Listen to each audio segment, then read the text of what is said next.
became disabled at the age of 19 with rheumatoid arthritis.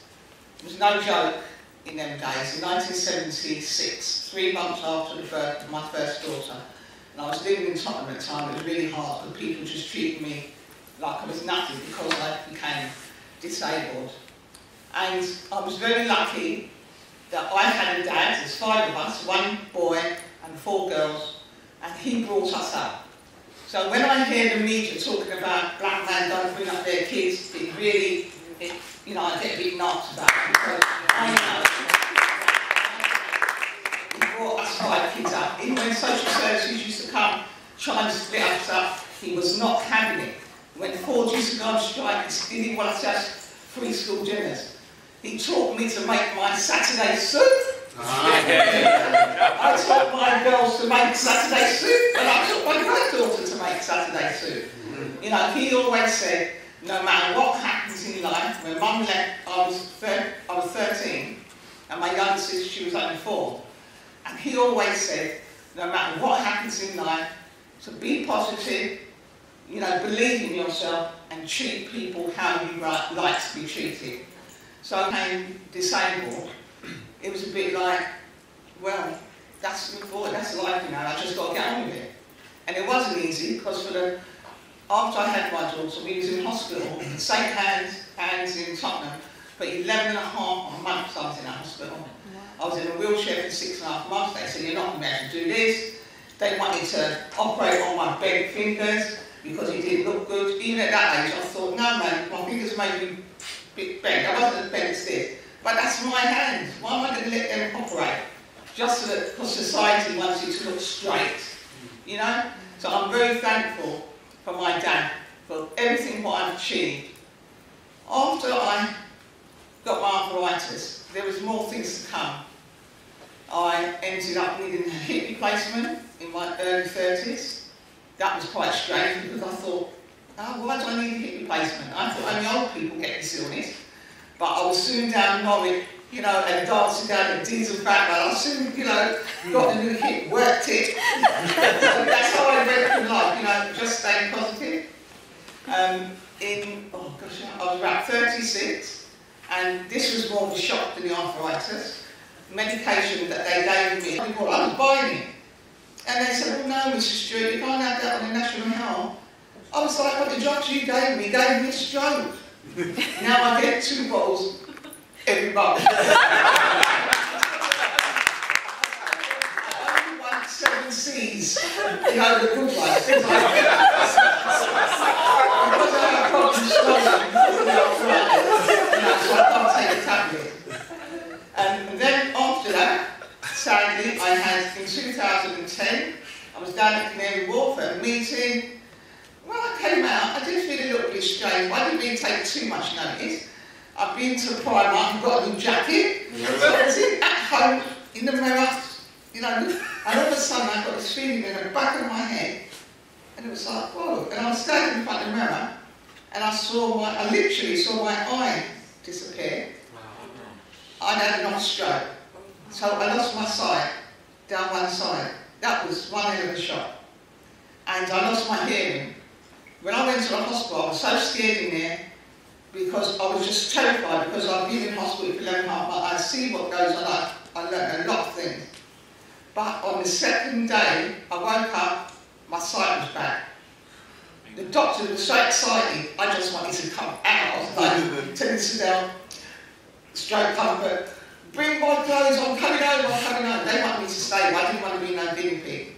I've been here for 3 months, and that was also quite interesting. I learned to lip read a lot, and people would come to talk to me, and especially my family, I'm ashamed to say, your own people is the worst sometimes when it comes to disability.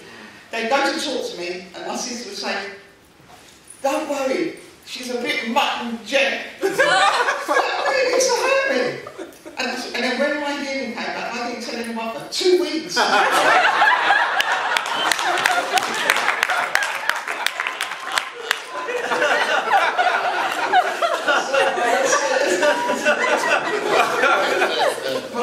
So really, so getting back to it, yeah.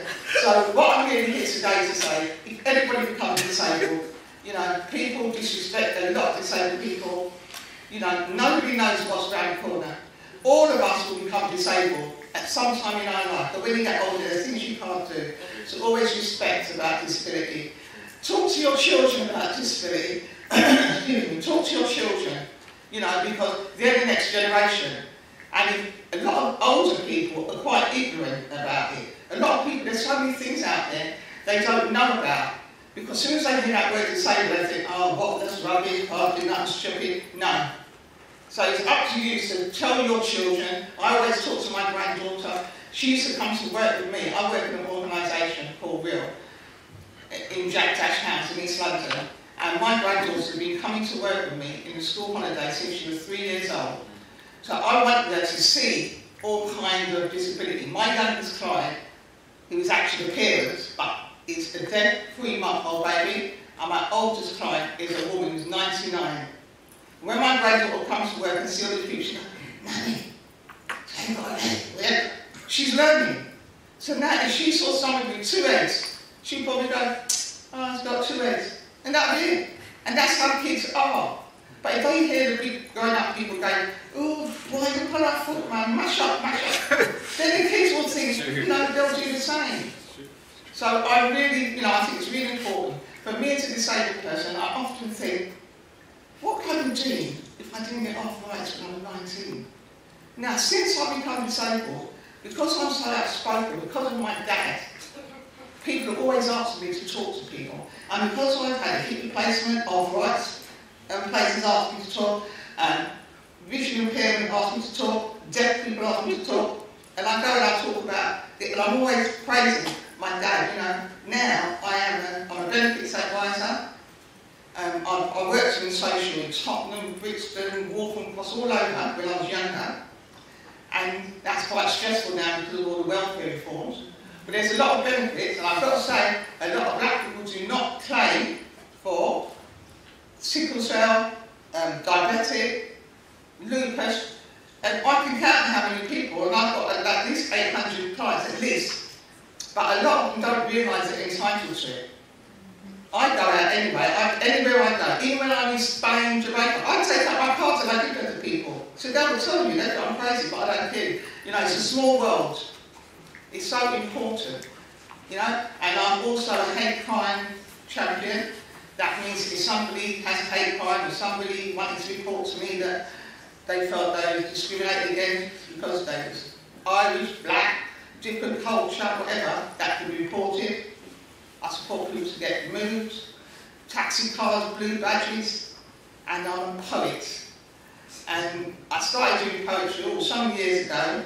I found it's a very good way to express yourself, and I started getting some of my clients who had learning disabilities, and it's a good way for them to express themselves and say what was on their mind.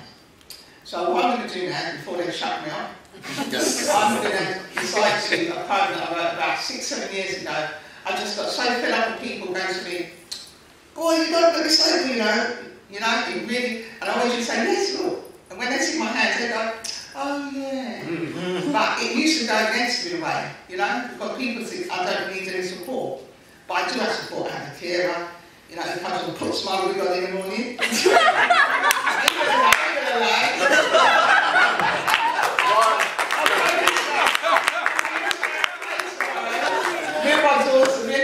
To that place of mine, so I'm going to stay there for the discussion. It'll be interesting because I'm there a week because of my disability.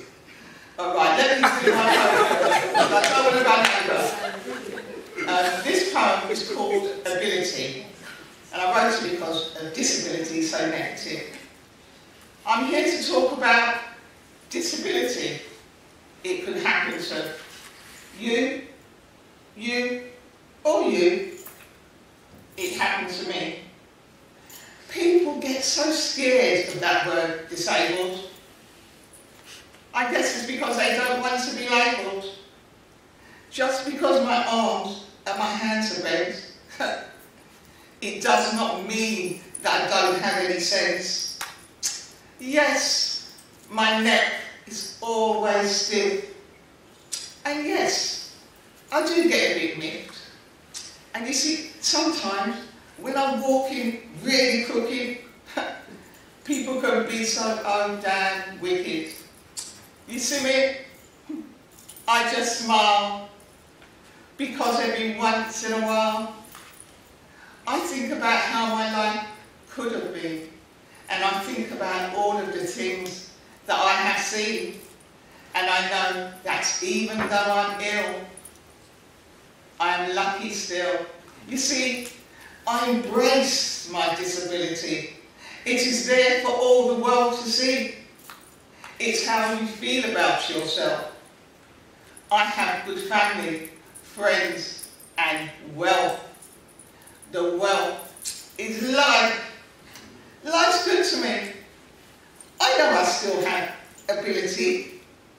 Some people who really believe that a person who is disabled must be thick, simple, certainly not stable.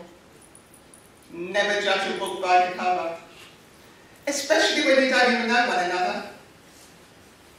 If you became disabled today, how do you think you would cope? Would you give up on any hope? Dare I say it, would you even look for a rope? It's time for us to think about the issues that surround disabled people every day. It's time for us to listen to what disabled people have to say, so that one day in the future we will all be treated the same. Never be ashamed of who you are. Life is how you make it. You still can go far. Thank you.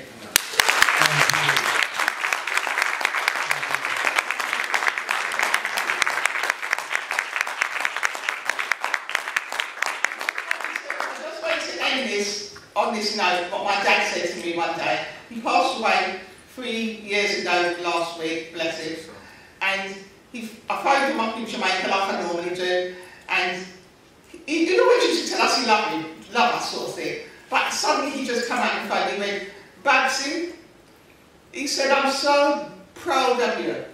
I said, I'm all choked. Oh, Dad, oh. He said, I'm so proud of you, do so well. Because I always used to send out in case when I'm in a paper or anything like that. And he said, and I went, well, Dad, you brought us all up to be strong. You made us positive, so I'm thankful to you. He said, when you did Barn, you were so damn sicky, we can't see that dead long time.